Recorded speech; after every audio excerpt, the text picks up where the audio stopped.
বাংলাদেশ প্রকৌশল বিশ্ববিদ্যালয়ের মেকানিক্যাল ইঞ্জিনিয়ারিংয়ের শিক্ষার্থী। তো আমি মূলত সেই প্রেক্ষাপট থেকে বা আমি আমার সেখানে যেইগুলো দেখছি সেই অভিজ্ঞতা থেকে যদি বলি যে আমাদের আসলে এখানে অনেকগুলো ল্যাব আছে। তো ল্যাবগুলোতে গেলে দেখা যাবে প্রায় বলি যদি হচ্ছে আমাদের যে সলিড মেকানিক্স ল্যাব আছে বা হচ্ছে আপনার ফুয়েল টেস্টিং ল্যাব আছে, তো এখানে প্রায় দেখা যাবে যে শুধু প্রায় প্রত্যেকটা ইকুইপমেন্টগুলো যেগুলো আছে, তো সেগুলো প্রায় প্রত্যেকটা দেখা যায় যে হচ্ছে প্রায় বলা যায় সবগুলোরই বয়স আমার থেকেও বেশি। ইভেন হচ্ছে আমাদের যে কম্পিউটার ল্যাবগুলো আছে, তো বিশেষ করে সরকারি বিশ্ববিদ্যালয়গুলোর যে কম্পিউটার ল্যাবগুলো আছে, এগুলোও খুবই আসলে মানে খুব বেশি আসলে উন্নত না। ইভেন খুব কম ল্যাবগুলোতেই হচ্ছে আসলে ওই ধরনের পাওয়ারফুল কম্পিউটারগুলো আছে। কিন্তু আসলে বর্তমান যে এআই এর যুগ বলি বা এই ধরনের যে প্রযুক্তির যুগ, সেখানে আসলে কিন্তু প্রযুক্তিগত ক্ষেত্রে আমাদের যদি উন্নয়ন করতে হয়, তো কম্পিউটারগুলা আধুনিক কম্পিউটার ব্যবহার করা ব্যতীত আসলে জিনিসগুলো করা আসলে খুবই টাফ। আর এর ক্ষেত্রে এর সাথে আসলে যদি আরেকটা প্রথমে যদি হচ্ছে একদম নিউট্রাল পয়েন্ট থেকে বলি, বাংলা বুয়েটের কথাই যদি বলি, বুয়েটে নির্দ্বিধায় আসলে বলা যায় যে বাংলাদেশের হচ্ছে খুবই মেধাবী যারা আছে বা টপ ক্লাস যারা আছে তারাই ভর্তি হয়। হ্যাঁ, অন্যান্য জায়গাতেও আছে, বুয়েটেও আসে। তো কিন্তু সেক্ষেত্রে আসলে সত্যি কথা বলতে গেলে কি আমরা মনে হয় না বুয়েটের খুব বেশি শিক্ষার্থী আসলে বুয়েটের যে হচ্ছে বর্তমান যে শিক্ষা মানে বলা যায় কি সিলেবাস আছে বা কারিকুলাম আছে, যেইভাবে আমাদেরকে ল্যাব হয়, ক্লাসগুলো হয়, যে ফ্যাসিলিটিসগুলো আছে, তাতে আসলে খুব একটা খুশি। বাট এখানে আসলে মেনলি আসলে এরপরেও যে আসলে শিক্ষার্থীরা আসলে যে এত বলা যায় ভালো ভালো জায়গায় যাইতে পারতেছে বা এত কথা বা এত সুনাম আছে, তো এইটারও একটা মেন কারণ হচ্ছে যে শিক্ষার্থীরা আসলে খুবই নিজেরা পরিশ্রম করে বা বলা যায় যে আসলে নিজেরা ব্যাপারটা আসলে এরকম যে আপনি এদেরকে যেখানে দেন না কেন, তো এরা আসলে সেখান থেকে ভালো করতে পারতো। ইভেন আমাদের যারা বন্ধুবান্ধব আছে বা সিনিয়র যারা আছে বাইরে যায়, তারা তো যখন হচ্ছে বাইরের দেশগুলোতে ল্যাব ফ্যাসিলিটিসগুলো দেখে এবং সেখানে অন্যান্য দেশগুলোর শিক্ষার্থীদেরকে দেখে, তো তারাও আসলে জিনিসটা এভাবেই বলে, সবসময় বলে যে হচ্ছে আসলে আমাদের তো যে ধরনের সুবিধা দেওয়া হয় বা সেই তুলনায় সেখানে যদি আমরা এই ধরনের সুবিধা পাইতাম, তাহলে তো আমাদের তো অন্যান্য দেশের সাথে খুব একটা আসলে ডিফারেন্স থাকতো না। হ্যাঁ, ইভেন আমাদের যে আন্ডার গ্রাজুয়েট লেভেল, মানে আমাদের যে মেকানিক্যাল ইঞ্জিনিয়ারিং বিভাগ, তো এগুলো তো মেনলি ভারী শিল্পের ব্যাপার। তো দেখা যায় যে বাংলাদেশে আসলে আমাদের ভারী শিল্পের কোনো কিছুই কিন্তু আসলে কাইন্ড অফ নাই। তো ইভেন আমাদের যে হচ্ছে অন্যান্য যে ডিপার্টমেন্টগুলাই আছে, তো দেখা যায় মূলত আমাদের যেই এখনও যে শিক্ষা ব্যবস্থা বলি বা চাকরির বাজার, সেটা মূলত ওই যে বিদ্যুৎ উৎপাদন বা বিদ্যুৎ যেই হচ্ছে সরবরাহ এইগুলা। তো এই ক্ষেত্রে আসলে দেখা যাইতেছে যে আমাদের যে শিক্ষার্থীরা আসলে বাইরে চলে যাইতেছে, এটাও একটা কারণ। আর আসলে এই প্রত্যেকটা কারণেরই মূলে যেটা আছে বলে আমি মনে করি, সেটা হইতেছে আমাদের যে সরকারি বিশ্ববিদ্যালয়গুলোর জন্য যে বাজেট, এই বাজেটটা আসলে শিক্ষা বাজেট, এটা আসলে আমার কাছে কখনোই যথেষ্ট মনে হয় না যে এত অল্প পরিমাণ বাজেটে আসলে কোনো বিশ্ববিদ্যালয়, আমরা ধরেন হচ্ছে সবসময় যদি কোনো কিছু নিয়েই বলি, ল্যাবের কোনো সমস্যা নেই যদি স্যারদের কাছে যাই বা কোথাও হচ্ছে যদি কখনো হচ্ছে কোনো ভিসিদের কাছে হচ্ছে, ভিসি স্যারদের কাছে গেলে কমপ্লেন করলে তারা সবসময় বলে যে আমাদের তো টাকা নেই, আমরা কীভাবে দিব।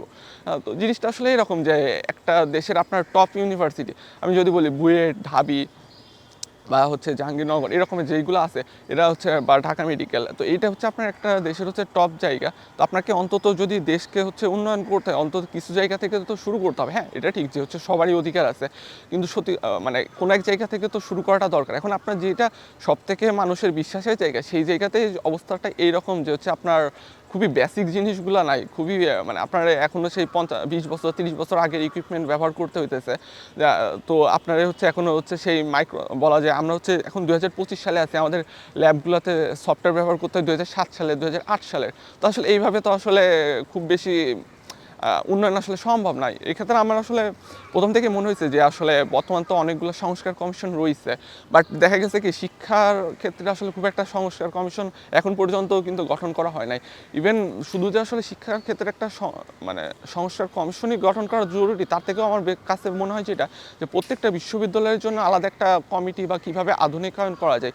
আমাদেরই যেমন হচ্ছে যে আমাদের যে এখনও সিলেবাসগুলো আছে, সিলেবাসগুলো কিন্তু খুবই পুরাতন বা বর্তমান যে বলা যায় যে হচ্ছে আধুনিক বলা যায় যে এআই যুগ চলতেছে বা প্রযুক্তির যে ড্রোন শিল্প বলি বা এই ধরনের যেই অ্যারোনটিক্সের, এইগুলো আসলে আমাদেরকে খুব বেশি আসলে শেখানো হয় না। তো এইগুলোও তো আসলে একটা সংস্কার আনাটা জরুরি। এই জন্য যদি ভালো হয় যে প্রত্যেকটা বিশ্ববিদ্যালয়ের যদি বিশেষজ্ঞ শিক্ষক যারা হচ্ছে বিভিন্ন দেশের পৃথিবীর বিভিন্ন দেশের বিশ্ববিদ্যালয়গুলোতে গিয়েছে বা হচ্ছে শিক্ষালাভ করছে, তাদের কাছ থেকে যদি তাদেরকে সমন্বয় করে যদি একটা আধুনিক বা বলা যায় যে হচ্ছে একটা নতুন একটা শিক্ষা সিলেবাস যদি প্রণয়ন করা যায়, ইভেন একটা কারিকুলাম যদি আনা যায়, তাইলে হয়তো খুবই একটা আমাদের জন্য আসলে খুবই জিনিসটা ভালো হয়। কারণ দেখা যায় আমাদের ম্যাক্সিমাম ক্ষেত্রে দেখা যাইতেছে কি এখন সত্যি কথা যেটা, ওই যে আমাদের একটা কথা বলা হইতো যে স্বশিক্ষিত জিনিসটাই এখন হচ্ছে আমাদের এখানকার মেন জিনিসটা হয়ে যাইতেছে। এখানে সবাই আসলে মূলত নিজেরাই শিখতেছে, এমন না। হ্যাঁ, এটা ঠিক, আমাদের শিক্ষকরাও আসলে অনেক এক্সপিরিয়েন্স বা হচ্ছে অনেক ভালো ভালো টিচাররাও আছে, কিন্তু দিন শেষে আসলে মানে আমরা তো একটা কাইন্ড অফ প্রযুক্তি বা কারিগরি বিশ্ববিদ্যালয় টাইপেরই পড়ি।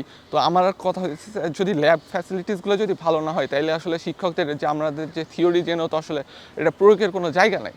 এই জন্যই আসলে প্রথমত মানে যেটা দরকার আসলে যে একটা বলা যায় যুগের সাথে হচ্ছে যুগোপযোগী একটা সিলেবাস বা একাডেমিক রুটম্যাপ প্রণয়ন করা, এবং সাথে অবশ্যই বিশ্ববিদ্যালয়গুলোর যে পাবলিক বিশ্ববিদ্যালয়গুলো আছে সেখানকার বাজেটেও আসলে বাজেটগুলো অবশ্যই বাড়ানো উচিত। কারণ অন্যান্য দেশগুলোতে শিক্ষার ক্ষেত্রে যে বরাদ্দ, আমাদের দেশে সেই তুলনায় বরাদ্দ অনেক কম। এই জন্য আসলে আমাদের জন্য আসলে আমাদের শিক্ষার্থীরা অনেক ভালো হইলেও আসলে দিন শেষে আসলে কিছু করার থাকছে না। এই জন্য আসলে ইভেন আমাদের স্যাররা দেখা যাইতেছে, স্যার বলি বা আমাদের অ্যালামনাইরা দেখা যায় যে হচ্ছে পৃথিবীর অনেক ভালো ভালো জায়গায় আছে, বাট দিন শেষে আসলে তারা কেউই আসলে দেশে ফিরে আসতেও আকর্ষিত হইতেছে না, হবে না যতক্ষণ না আমরা আসলে এই যে রিসার্চের ক্ষেত্রে যেই আমাদের যে সমস্যাগুলো আছে এইগুলো সমাধান করতে পারবো। এটার জন্য অবশ্যই দিন শেষে মূল সমস্যা আসলে বলতে গেলে আমাদের এই আর্থিক যে একটা সীমাবদ্ধতা আছে, এবং আমাদের যে বলা যায় অন্যান্য যে সীমাবদ্ধতাগুলো আছে।